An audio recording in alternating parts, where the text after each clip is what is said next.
Shadows whisper, voices sound. Welcome in to Paranormal Bound. Footsteps fall where none should be. The dark is waiting. Come and see.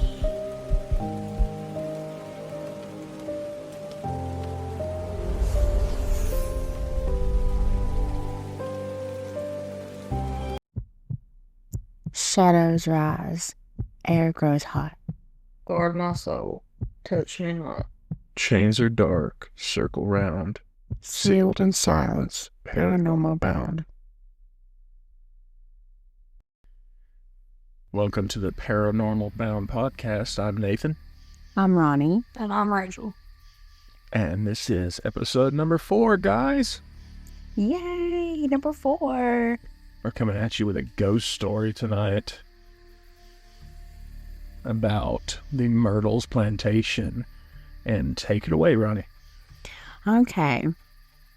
So there's some setup into the story, and then we'll get right into it, guys. You ready? Let's go. All right. Tonight, we're traveling into the heart of Louisiana, where the Spanish moss hangs heavy from ancient oak trees, and the human air itself seems to remember every whisper of the past. There, tucked along a lonely road near the town of Francisville, stands a grand old home wrapped in shadows and legend. Now, we know the Myrtle Plantation was built in the 18th century, and the house has been called one of the most haunted homes in America. Its very walls are said to hold the cries of the dead, its mirrors to capture the faces of the lost. Some come here seeking history, others come seeking proof of the afterlife. Most leave with stories they cannot explain, and others, they don't. Tonight, we tell its story. Not just the legends whispered on ghost tours, but the history of suffering and death that carved deep scars into this land. A history that explained why, even today, the Myrtles Plantation refuses to rest. All right, so what exact kind of ghost story are we talking about? Are we talking about something demon-possessed, or are we talking about some really bad juju stuff that happened on this site? We are going to take a dive into the paranormal that is going on and taking place in the plantation. There is some mischievous ghosts. There's some that just roam. And, Well, obviously on a plantation, we're talking about some serious death that occurred over the years. absolutely. Yeah, death, Some violent things. violence, treated poorly, a slave plantation, if you could imagine. And I did the research I did. This place is right next to the Mississippi River, like it's spitting distance from the Mississippi River. So it was definitely a plantation that planned on being there forever. Yeah. So a huge water source. And we were looking this up outside earlier. When this place was built, it wasn't technically Louisiana. It was Spanish Florida. Yeah. Like it was before Louisiana became a state when this place was built. So it's got some deep-seated history roots. So yeah, so what do we got tonight? Okay, so we know that the Myrtle Plantation was built in 1796 by General David Bradford, a wealthy lawyer from Pennsylvania. But Bradford did not come south by choice. He had been a leader in the Whiskey Rebellion, a violent uprising with the federal taxes. And George Washington crushed the rebellion. Bradford fled under threat of arrest. Eventually, he settled in none other than Louisiana. Here, once on land inhabited by Native American tribes, he built a grand home of 12 rooms, wide verandas, and thick wooden beams. He named it Laurel Grove. But although it was beautiful, it had darkness. Like other plantations at the time, it relied on enslaved African labor. The wealth of the house was built on suffering men, women, children forced into brutal work in the sugarcane and indigo fields, living and dying, unseen and unheard. This land had been a site of pain long before these ghost stories. Native burial grounds were disturbed, enslaved people bled into the soil. So, from the very beginning, the Myrtles was a place marked for unrest. Oh, definitely. Definitely. I would guarantee every plantation probably had something like that in the South, especially. Right. Yeah. Just So a place of death. it was an Indian burial ground before he built his house there. Yes. That makes it worse. Yeah, that's Yeah. terrible. Haunted land with a haunted house on top of it. Yeah, that's just negative energy all the way around. I Yeah. mean, the slaves that ran this property probably had ghostly encounters themselves. Yeah. And it's kind of creepy to me to think about. So they probably dealt with ghosts or demons that were already here or horrible spirits only to become the very spirits that probably haunt it to this day. If you think about that. Yeah. I wonder what it's like to be a ghost, to see another ghost. Like, I wonder, do they talk? I wonder if they even know they're ghosts. Oh, yeah. What if they're just in a kind of like a limbo? Yeah, and they're doing everything that we would do over here. Yeah, they're doing things that they were used to. Yeah. I wonder if they're like living the same day. Yeah. To them, it's like they could see us and they might think, who is this person? Why are they here? Why are you here? And then they go away and they come back and we're not there anymore. And they're like, oh, what was that? Yeah. Everyone assumes that ghosts know they're ghosts. I wonder if they actually know. I would say maybe a couple of them for sure do, but all of them, I have no idea. Yeah, because like near-death experiences, I've heard, a few people talk about when they've like almost died, they would be looking at their bodies from like above, just like they see their dead body or their almost dead body. Yeah, like during surgery or something like that. Yeah. Yeah, like astral projection and stuff. Mm-hmm. Yeah. Yeah, I definitely have heard that before. They're just above and they can see everything going on. Yeah. And you're rooting for... It's like their soul is hovering. Yep. Yeah. I want to run a theory by you guys, just a real quick one. What if, now this is on a religious side, this is a theory that runs off religion, but what if ghosts are all in purgatory because judgment hasn't happened yet and they can't pass to heaven or hell? And they're just where they died. What if that's how ghosts work? If that were true, I feel like there would be more ghost encounters reported. That's a good point. Yeah, and then it would be easier to catch them on camera. But why is certain ghosts around but not all of them? There's something that happens after death. I mean, it goes back to the Casper movie in the 90s, Unfinished Business. Exactly. Or they died in such a way that they can't get past, they're angry. They're angry. There's murder or something like that. Yeah. They're angry, they can't let it go, and they're stuck here until they figure out a way to let it go. Yeah, because maybe once they let it go, then they'll be able to cross over and go where they belong. Yeah. Something has got them attached. They're attached to this. So the ghost that we'll talk about in this episode that's been caught on camera, she has a reason to be angry. Like, Definitely. Like, very legitimate reason to be angry. But I don't know. What if it's up to the ghost to actually let the stuff go and move on? I wonder if you still have that ability after death. I wonder. I mean, that's the whole point of like mediums and psychics, is it not? It's to help them move on to the next life. Yeah. No way. Well, there's a bunch of fake mediums and fake psychics. Who, No, I just mean legit ones. well, yeah. But there's not enough to be able to do that. It might be just enough. And you have to think about how much energy it would take from that person to help a soul crossover. Yeah.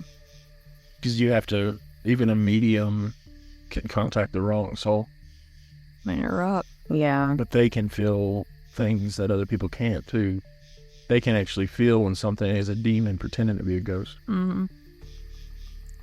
And I think that happens too.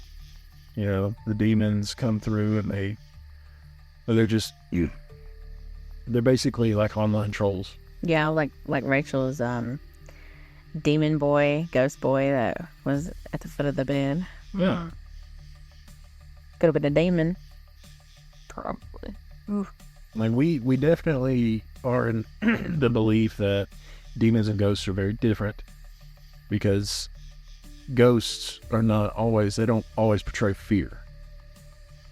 So I think, you know, that's where the difference comes in for demons and ghosts, because demons, there is a fear that comes over you and you know you're around one. Yes. So yeah, but sorry, we got off on a sidetrack. Continue. That's okay. Okay, so on The Legend of Chloe, she was the most famous ghost at the Myrtles. She was a woman enslaved on the plantation in the early 1800s.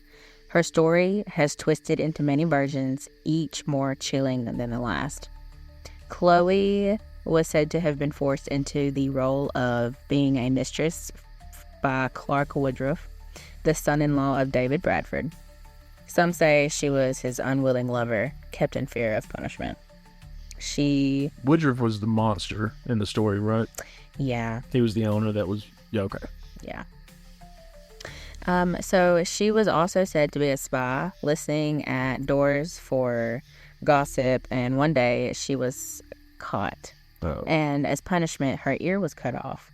Jesus. And so afterward, she started wearing a green turban to cover the scar, which gives her the distinct image, what makes her distinct in that picture.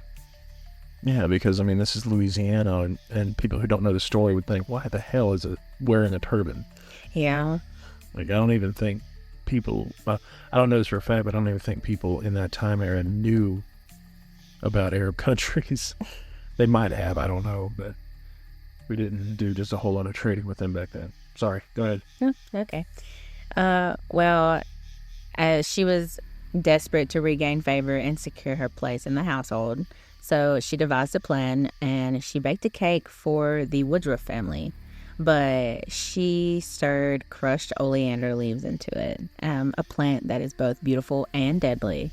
So some say that her intention was not to murder, but to cause sickness to the family, to just make them ill enough so she could nurse them back to health and regain their trust and have them feel like she was needed in the Right. family.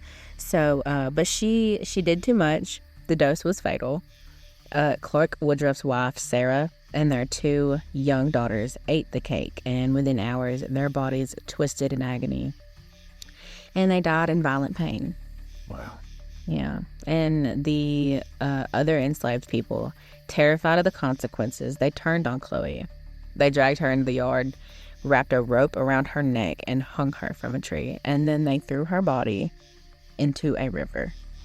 Mississippi River, nonetheless. Yep. And now today, her ghost is said to roam the halls. Her turban, unmistakable. Her presence, mournful and chilling. And on a historical side note, there are no records of Chloe's existence. No official proof she lived or died there. But many believe that her tale was woven decades later to attract curious visitors. But whether that's true or not, countless guests swear they have seen her, a shadowy figure in a turban, green turban nonetheless, standing silently in mirrors or watching from doorways. Yeah, because she was caught eavesdropping. Mm-hmm. So it would stand to show that if you've seen her, she would be sneaking. Mm-hmm. I mean, the fact that you said that there's no historical document showing that she was a resident there, that she was enslaved there, that was the case for most slaves. Yeah. The lineage never connected with most slaves. And their lives just didn't matter back then. Yeah, Like they were just tools. numbers. Yep. They were a name placed in a ledger. Yep. And those ledgers were lost Yep. with the Tampered plantations. with, especially around the Civil War era, I'm sure. This property has some Civil War remnants, don't it? I believe that is what I saw whenever I was going over the story. Yeah, supposedly it's a bloodstain in the doorway from alleged Civil War deaths that won't scrub off. Even mops won't pass over. Oh, yeah. Mm-hmm. So this could have been a soldier that died, like, probably wandered through the woods and died right on the damn front porch trying to get help. It could have been. So, yeah, that was one of our bloodiest wars, from what I understand. So, which is probably the way they fought, just stood in a damn line.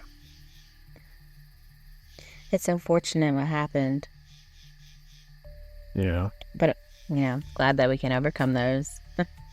definitely something Chloe did not deserve. Absolutely not. But your story makes more sense to me, because the version I heard was she was trying to get Woodruff himself poisoned to kill him for that. But then it didn't make any sense why she put it in the damn cake, because that would have got, obviously, the wife and the children.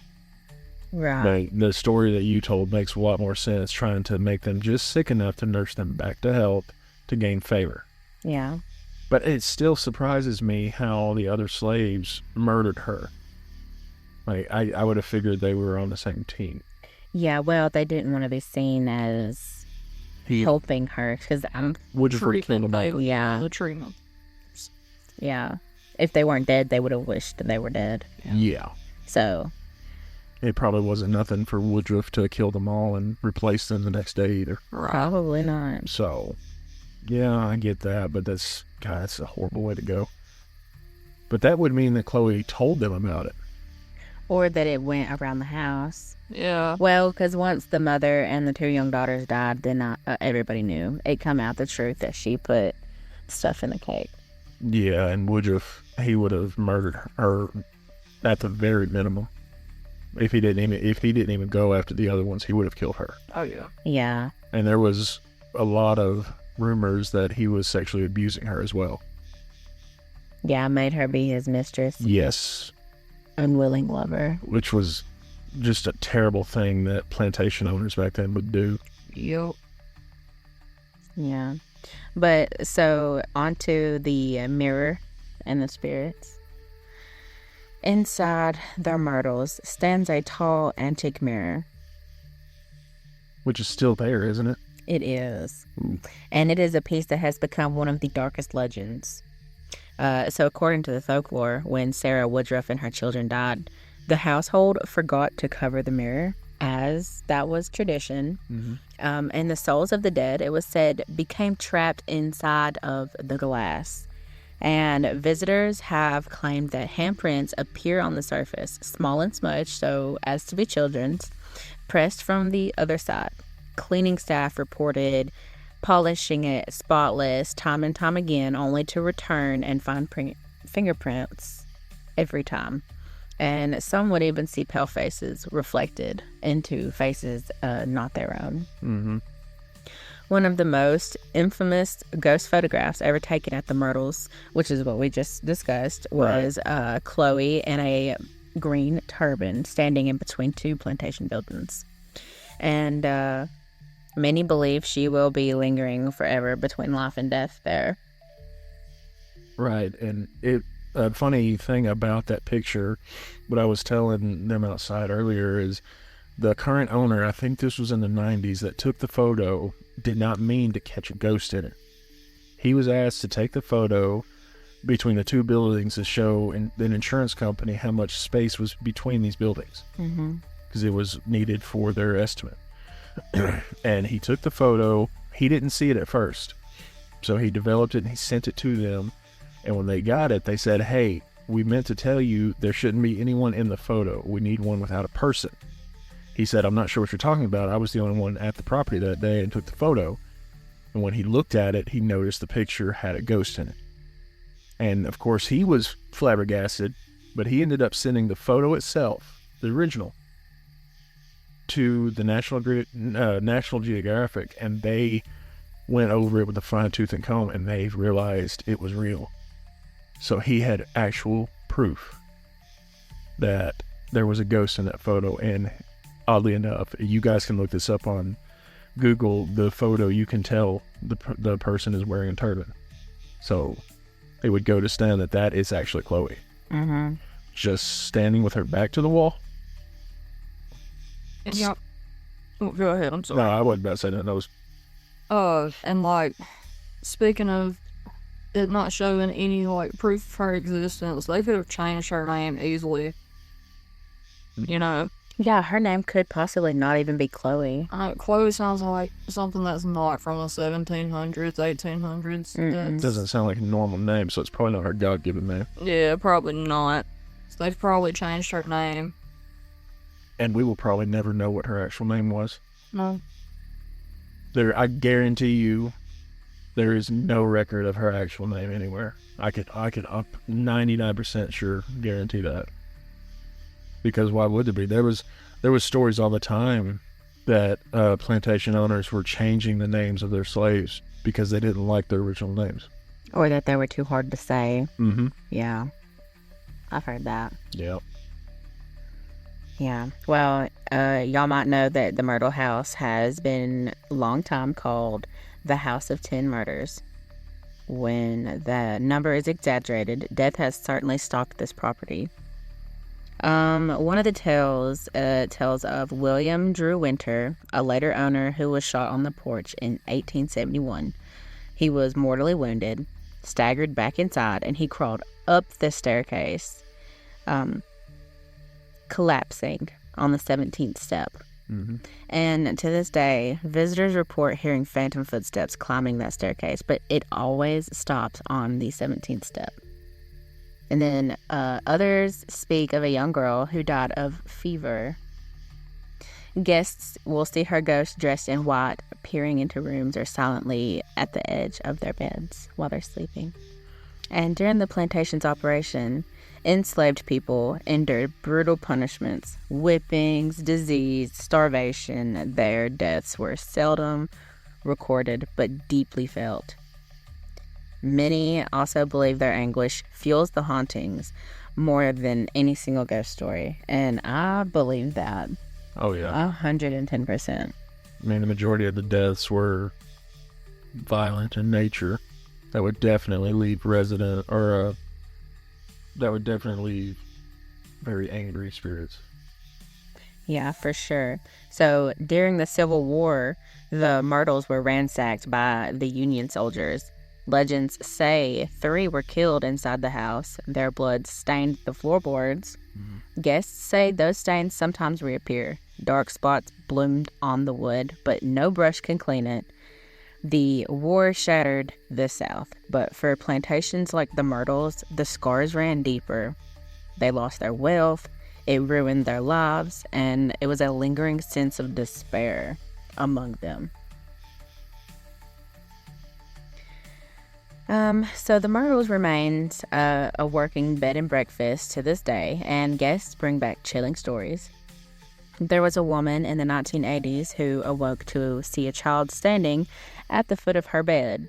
The girl was pale, her eyes were hollow, and when the guests turned on the lamp, the child was gone. There's also caretakers who report chandeliers swaying violently when there's no wind present. Chairs move on their own, and sometimes the piano playing single notes during the night. Guests often describe their bed sheets having a tugging sensation, as though unseen hands try to pull them off of the mattress. Countless photographs show orbs, streaks of light, or shadowy forms. Some show full figures, servants, children, and that one of Chloe herself. These stories echo again and again, told by strangers who had no reason to invent them, so there's no reason for these to be made up or faked. Oh, jumping back a little bit to William Drew Winters. Yeah. There's not a lot about who killed him. All it said was a rider. Someone on a horse came up and requested to the servant at the door, "I need to speak to William now." William comes out, gets gunned down, and then the rider just leaves. They never caught that guy. So, Wow. I don't know. I mean, he was a lawyer, wasn't He He was a judge. a he? judge. There's plenty of reasons to kill, I guess. Maybe it was there wasn't much protection. Of course, they didn't have security cameras or anything, so anyone could just ran. I mean, this was a time era when you could walk into the White House, for God's sake, off the street, Yeah. say, "Hey, I need to use your bathroom," or, oh shit, they didn't have indoor plumbing, but still, you could just walk in. So, murder was not hard to get away with back then. Yeah. I found that weird. I also heard that he was going upstairs to try to get to his wife and daughter to see them one last time before, because he knew he was dying, Yeah. and he didn't make it up the stairs. And there was another story that said he died out in the garden or wherever he was killed, but still, that's... And now you talked about in some of the ghostly encounters, there was one that I heard of, I think it was in the 90s. It was a cleaning lady that when they would give tours during the day, this was before they did them at night. Mm-hmm. So they give the tours during the day, and she was tasked to straighten up and clean up the whole property, the inside. And as she was doing that, she walked past that mirror you were talking about. Yeah. She saw a handprint on it, and of course, I don't know if you guys are like me. When I see a handprint on a glass or a mirror, it bugs me. It's like, don't touch it. Use an elbow or something. Yeah. But she cleans it off. She goes to the other side of the house, cleans over there on the first floor. When she comes back, the handprint is there again. And she's mad at this point because she's like, oh, someone's playing a prank. Lovely. When she goes to wipe it off this time, though, the pale face, two of them showed up in the mirror looking at her. Yeah. And she ran out of the property and never came back. I don't blame her. So, and I don't think she was a believer in ghosts until that night. Mm. That's always got to be the worst thing, too, when you see something you cannot explain. Absolutely. And what would terrify me is if I was laying in bed and then my cover just starts getting yanked off of me. Yeah, and Because I ain't going my ass down there to get it up off the floor. no, this isn't a horror movie. This is real life. I'm not going down there. Yeah, I'm just freeze tonight. And here's the bad thing. When we start traveling, to our listeners, we're going to start traveling these places and getting footage and everything. But you two share a bed. Yeah. I'm alone in my room, which means they're going to fuck with me more. We'll get you a cot. No. Yeah, you can sleep at the foot of the bed. Hell no. Yeah, you can sleep with Because I sleepwalk, and all of a sudden you guys are going to wake up and be like, something like that. Wait. No, There would be another violent murder in that house if that happened to me, and it was you. I'm sorry. I don't know. The hotel in Arkansas that we were looking into, they're pet friendly. I could bring my damn dog if I wanted to. I wouldn't let my dog experience that. She's too much of a princess. Oh my gosh. More traumatized than I was. I mean, if I'm coming across a ghost, I'd rather have a dog because they can hear They can things sense I can't. it. They can sense it. Yeah. I think that would scare me worse. Well, it would also be extra clarification that you, like, your dog sees the same thing you're seeing. Yeah. Like, you know it's there. I mean, this is obviously this is a different time era. We're going into these hotels with cell phones, with cameras, Netflix, and all these other things that we're able to use. So if I'm sitting, if I'm sitting in a hotel room watching Netflix or something, and I hear a knock or something like that, I'm not gonna look and be like, oh, whatever. I'm watching this show. It would have to literally sit down next to me and go, watch this, or something like that to maybe jump out of my skin. Yeah. No, I've heard a ghost say hey to me before. That was like 3 feet away from me. Hey, Yeah, I just said, hey. it was just passing by. It's just like, oh, okay, well, that happened. Okay. Yeah. Well, it was technically the setup was I was passing by and he was just stationary in the hallway. Mm-hmm. Yeah. Okay. Well, that's different. Yeah, for sure.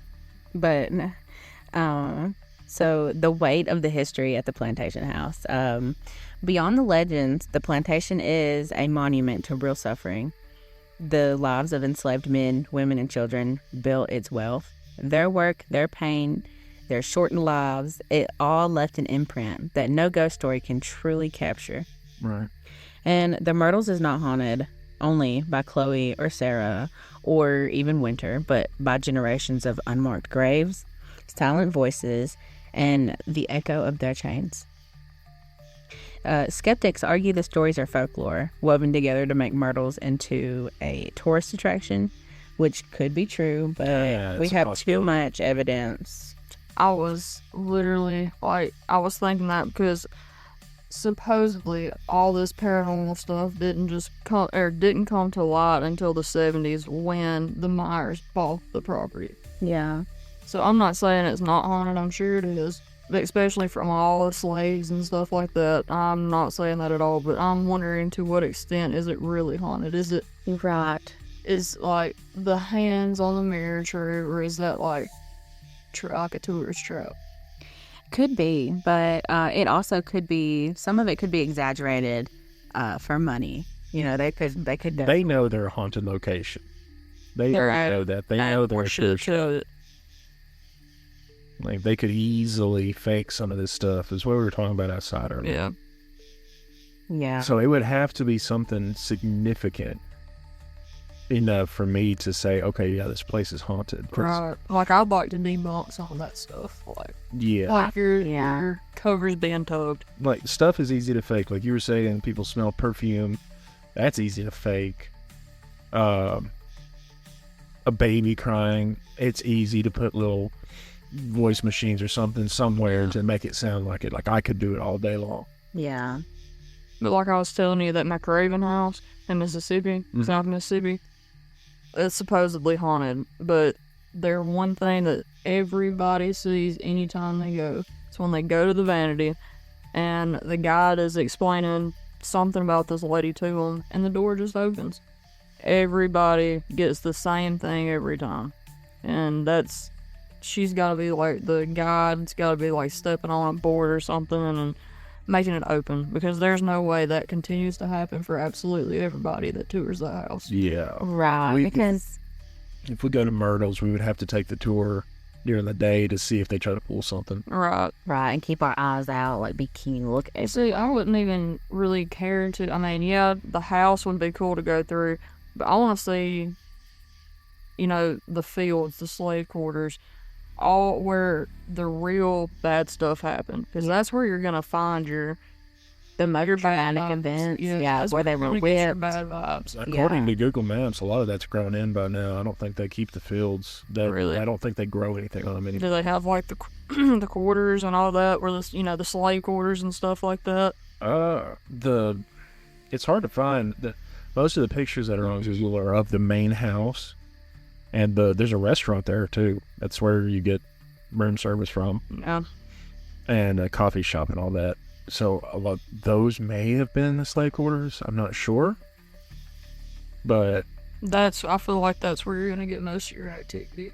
oh yeah, because I mean they were the stewards of the land itself. Yeah. So they were, Well, talking about it being faked, there was no mention of the Chloe stories anywhere in the 19th century. It only surfaced in the 20th century. So it makes you wonder, that's probably money. They realized they got attraction, they wanted money. Yeah. Well, the that photo. Yeah. Because the photo, he's like, okay, did someone sneak in? He sent it off to National Geographic. That was confirmed. Yeah. I've seen the photo. But was it a shadow of something? No, there's no doubt that wasn't real. I 110% believe that there are absolutely ghosts and people have experienced it. But I think that there are people who lie about experiencing the same thing, or they add to it to keep it interesting. You would have to enhance that video to see where the sun was at to know if that was a shadow or not. Right. Yeah. And that's If the sun was behind him on this side, yeah, it could have been. But it wouldn't have popped up because there's a parsonage right there in front of where that figure was standing. So it wouldn't have cast a shadow. Yeah. But, I mean, if, let's say, for instance, one of the owners of this property is listening to this, we're not trying to debunk what you've got going on. I'm We're just definitely saying trying to debunk what you got going on, homie. We're just saying we would we would rather come and just experience it for ourselves. Make me a believer if it's true. Oh, don't say that because girl, I will. No. They're faking some of this. Gotta be. Oh yeah, there's definite signs that, especially that tour you're talking about where they're popping down a board and it's popping something open. Yeah. The easiest way to tell is to take the Myrtle's Plantation tour and see if something happens and then see how they react. Right. Especially if they're white, they'll go, "Oh my gosh, what is going on?" Like, you both know the kind of person I'm talking about. How is that happening? Right. Wow, that is spooky. No, it's not. Just stop. See, let's just find an old, black swamp woman, voodoo woman, and take her with us. Yeah. Just have it pay. Is this for real or is this fake? Because she'd be the one to know. You know? Yeah. I mean, we could get lucky and stumble into a true medium, a true psychic, because, sometimes that happens. Oh yeah, with being a tourist attraction for ghosts, I think I read somewhere Ghost Adventures toured it. Nah, I don't follow Ghost Adventures, man. I heard there was one episode at all of Ghost Adventures that was 100% real, and it freaked them out. But I just, for the life of me, cannot remember which one it was. They were at a plantation. Well, I mean, it's just like Finding Sasquatch, those TV shows. It's just a bunch of dudes in the woods with cameras facing them. Yeah. It's like, come on, guys. I know you're trying to make it good for the viewer, but you're really reaching. Right, like this Paula Lee looks disturbed. Like, I'm not saying Sasquatch ain't real, but I bet he's seen them way more than they saw him. Yeah. Probably. So, like Ronnie was saying, guys, you can go to this hotel. It's a little bed and breakfast, I think. And you can stay in the rooms, and you can really, really do your own research. But, a place like this is going to have some type of haunting going on, but because there's so many people around, I don't think they're having that many actual sightings happening. Well, ghosts do feed off of energy, and the more people with energy, especially like empathic energy, Oh, yes. they feed off of that, as well as electricity. We all know. Yeah, because your phone will die randomly. Yeah. We should definitely go because you're an empath. So Yeah. But the belief is harder to dismiss when so many unrelated visitors leave the house shaken. Mm-hmm. They come in, they're not terrified, they're with the mindset of you, Rachel, and then they leave with a story that they'll never forget that changed their life forever. They're going to look at things different. Like, once you experience that the first time, and you have that hardcore proof, especially if someone's with you, you'll look at everything different for the rest of your life. Some people, if you're like me and probably you, Nathan, we chase that shit. I love it. Yeah, I mean, but it's one of those things where people will make a YouTube video and they'll say, "Oh, we're going to go to this place. We're going to stay the night there. It's going to be awesome." The smallest little knock they hear will make them running, crapping their pants out the door. Okay, if you want to actually get the proof you need, you have to stick with it until something happens that you have to flee from. Yeah, but if you know that you're the only ones in there and you hear knocking or walking or anything, you're just... I don't know. I feel like a lot of it's just a money thing, so I'm going to be trying to figure out. That's what bugs me about that Myrtle's Plantation is the fact that other people are in there somewhere running the place. Yeah. They could have easy rules saying, "Hey, go to this spot, scratch on the wall every few hours. Trust me." I wonder if... And they have caves and like hidden doorways and rooms and hallways. Oh yeah. For like easily accessing, sneaking in, sneaking out. Yep. Yeah. It's basically a year-round haunted house. Yeah. Like a tourist haunted house. Yeah. Some people say that the atmosphere and the sound of the footsteps and the air is heavy, that even the most rational minds admit that something has to reside there. Yeah. With ghost hunting, for me, I've got to be the only person there. It can't be one of those tourist trap places. I mean, I can do it, but it's just like, how do I know what I just heard wasn't someone that works there? You know, Right. especially if they've got a place in there, which I bet they do. This is a very old house there where sound echoes off one wall and hits another. Mm-hmm. A lot of old houses that were built had that. So, you know, it's just a trick, basically. Yeah. We should definitely. I want to try to debunk this place as much as I can. Yeah, some people that visit there, they claim to have met Chloe face to face, and others swear that they've walked with soldiers or children and Sarah Woodruff herself. But, you know, whether you believe it or not, one thing is certain, and it is that the Myrtle Plantation holds stories that refuse to die. Mm-hmm. And perhaps that is the truest haunting of all. I'm sure a lot of plantations are like that. Some Plantation, died out 100 years ago we never heard about. right? Like that place in Louisiana when Annabelle went on tour, Oh, Lord. how it caught fire. Look, to our listeners and to anyone that is just coming around for the first time, I think I speak for the rest of us in here. Quit moving that damn doll around. Annabelle, Yes. if she burns down another plantation before I get to visit it, that Stop sounds selfish. Don't it? moving that damn doll. I find it very, very funny how they started moving it when both Warrens passed away. Right. They had to wait. They had to wait until Lorraine died, and then they started moving it.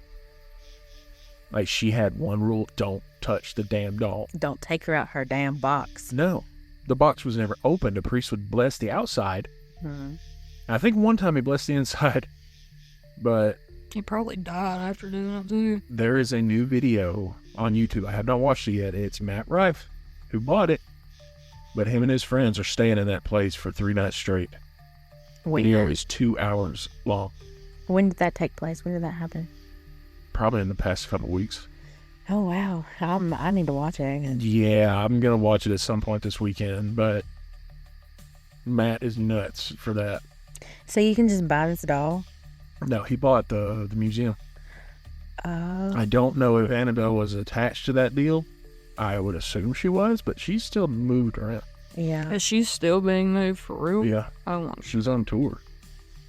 Like, that is a doll. You are literally moving a demon around. yeah. I don't mess with that demonic stuff. Hey, it's great to meet you too. That was not a ghost, by the way. Ronnie opened her phone. That freaked me out for a second. I'm like, wait, what? No, okay. Hi, nice to meet you. Like, okay, guys, I'm leaving and going home. At least it was nice. Yeah, hi, nice to meet you. I'm like, nope, mm-mm. I was trying to look up who Annabelle's owner was currently. I don't know why this started talking. Oh, That was shit. weird. It could have been something coming through. I hope. 'Cause that's not What's fun. it playing? It wasn't a video. What was it? It just started talking. It just would start talking. When I opened up to ask it a question on my see? Oh my god! It's Oh, it's ChatGPT. Yeah. ChatGPT is talking now. I've never heard it talk to me before. Damn government listening in on our conversations through ChatGPT. Mhm. God. So, yeah. At some point, we will go to Myrtle's plantation. We will do the full experience and bring a bunch of equipment. And that's the portion, like, we need you guys to start sharing these podcasts around, because we definitely need to start making money off this channel to start traveling to do these kinds of things. So please share these shows with everyone you know. It's not hard. All you gotta do is take our URL, post it to your Facebook, post it to your Instagram. You know, that way that we can start getting a hell of a lot more views, because we're in this for the long haul, and there are millions of different stories to tell. And there are several places that we can visit, and we can firsthand let you guys know if it's real or not, because I'm not a bullshitter. No. Rachel's a skeptic. Nathan's not a bullshitter. We will have the proof. We'll have the video. It will be for premium. It's premium. You have to pay for it. That'll be in the future on our Patreon and stuff. But no, that we even ourselves out because me and Ronnie, we love these stories. We're like, oh, this has got to be real. Rachel is our, hey, smarten up. It could be fake. Like, shit. If I'm gonna put some realism in it, Yeah, try to figure it out. because if not, you will just continue like, oh, that's real, that's real, that's real. And she's coming in. That one is, that one's not. Here's the proof. Damn it. All right. I will say, I like to look at things like a skeptic, but I believe Mm-hmm. no matter what. So the balance is nice, for sure. Because I don't want to be had. I don't want to be like, oh, yeah, I had a real experience. Then come to find out they were fucking with the walls and shit. Well, I hate that. That bugs me. It feels like I got scammed. I'd be so mad. It would be nice to find somewhere that's not very well known Mm-hmm. and check it out. Like, we're going to New Iberia next month, Mhm. and we're going to visit a plantation. But unfortunately, it is well known in the area. Yeah. I mean, is it a massive tourist trap, though? Somewhat, Somewhat. yeah. Mm. It's Bayou Tech around there. That's where the Tabasco come from. They still make it there. Ew. You don't like Tabasco? No. Well, fucking white people. Fuck Tabasco. I like Texas Pete, which is also white people hot sauce, but still. I like Texas. It's got a good flavor to it. Definitely not a sponsor, but hey, talk to Texas Pete. It should be a damn sponsor. I'm just saying. No, Valentinos is the way to go. No. I could drink Texas Pete. You like Valentinos because everyone at work eats it. And dude, I didn't know I liked it until I tried. You're a wannabe Mexican girl. That's the reason I'm with a Mexican. Yeah. Oh. Who won't let me cook Mexican food? Oh, whatever. I've never told you. You don't ever say yeah whenever I offer.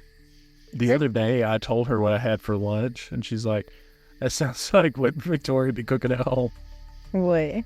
It was, no, it only sounded like that because it was taco meat, cheese on tater tots with jalapenos and ranch.